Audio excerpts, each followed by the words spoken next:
Heto, exciting ang laban mga idol. Splash Brothers, Klay Thompson versus Stephen Curry. Nagwa-warm up lang sa kabila si Stephen Curry. Easy lang. Eto nga, nagti-tiktok lang silang dalawa ni Coach Bruce Brown. Pero joke lang, pre-game ritual yan nilang dalawa with Coach. Ganyan talaga sila bago sila magsimula eh. May mga ritual pang ginagawa. At eto, may time pa si Stephen Curry sa mga batang fans niya. Pinipirmahan talaga niya yan, yung mga souvenir. Hindi talaga pinapalagpas ni Stephen Curry yan.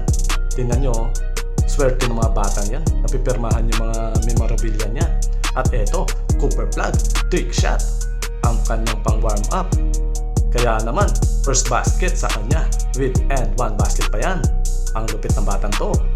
At sa kabilang banda naman, binawian ni Stephen Curry ng 3-point by Stephen Curry.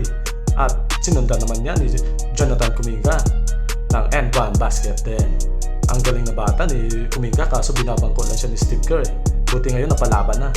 At binanatan din sila ng triple ni PJ Washington.